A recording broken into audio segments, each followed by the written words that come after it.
This goes back, I guess we should go back to the very beginning. I was going through your Substack the other day and you posted this timeline, and it was really quite remarkable. This is an extremely useful tool. I've had a variety of cases. One of them, a white collar case, is an identity theft case. And this man has gone across the nation just racking up credit cards, and it was just incredible. It was something like $500,000.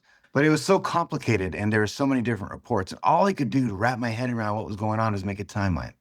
And that's what the Bureau does. They have a giant timeline for 9/11. And if anyone has any doubts about what happened, it's all in there.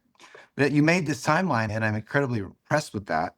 Could we start at the beginning and visit some of those high points or low points, whichever way you want to look at it, of this greatest failure in counterintelligence in history, U.S. history? But I'm going to make a bold leap. I think you may have been the first to say, maybe we were saying it around the same time, but what's happened to this country as far as the rise of, for what I can tell with all the indicators and looking at the definitions of what fascism means, a fascist regime has taken control of this country. And it's the biggest push since World War II for a global fascist regime. And there's a lot of the cross-pollination between organized crime, transnational organized crime, and foreign counterintelligence with governments. So I want to get into that too with you. But how did you make this initial discovery that you would say was the beginning of the greatest counterintelligence failure in U.S. history? And then we'll talk about what happened in this country policy-wise and socially and psychologically, really, that allowed this to happen. So what was the very first thing that you think is worth noting here?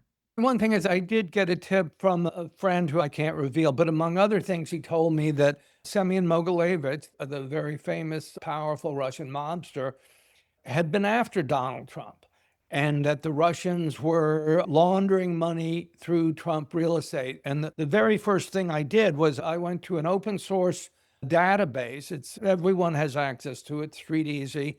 And if you're ever looking to buy or sell or rent an apartment, it's useful. But for me, it was useful because it's the purchase and sale history of every unit of every apartment and home in New York. And I went to 721 Fifth Avenue, that's Trump Tower, and I started looking at the ownership of every unit that had been sold in Trump Tower.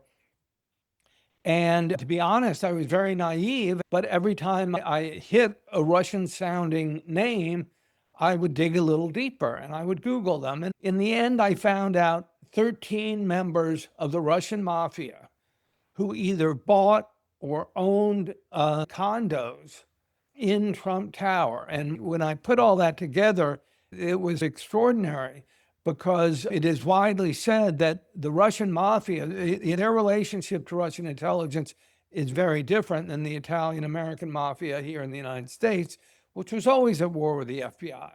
But in Russia, it's different. And the Russian mafia is really an adjunct to first Soviet and then Russian intelligence.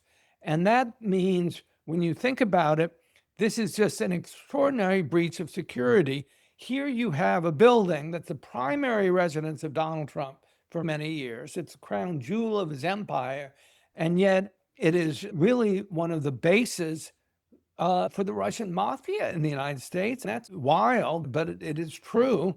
This was one of those things that really should have moved the needle back in the 2016 election.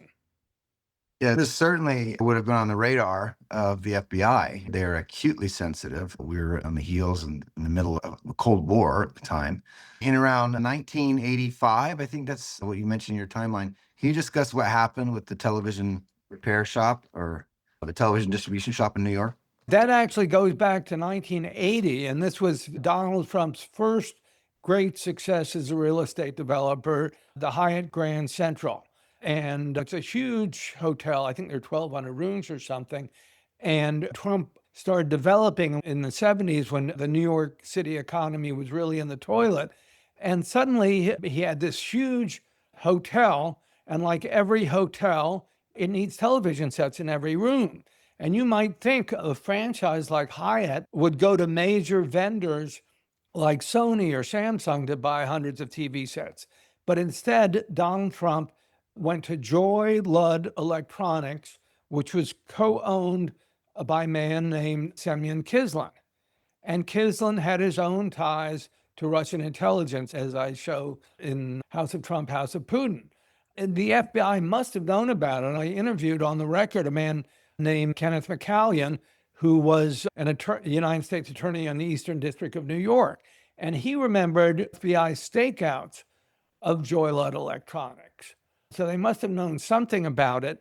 And yet this was the way I later discovered that Semyon Kislin, the owner of Joy Ludd Electronics, was known as a spotter agent.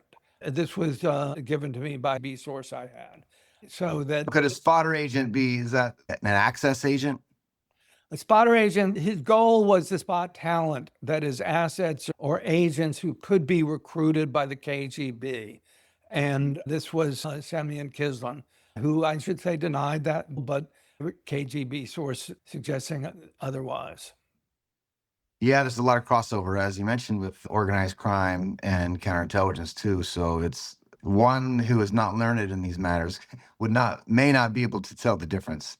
But you bring up an important distinction, that is the difference between a criminal investigation and a counterintelligence investigation. This is a very important distinction. There's a pretty hard line of national security investigations versus criminal investigations, and there are different tool sets.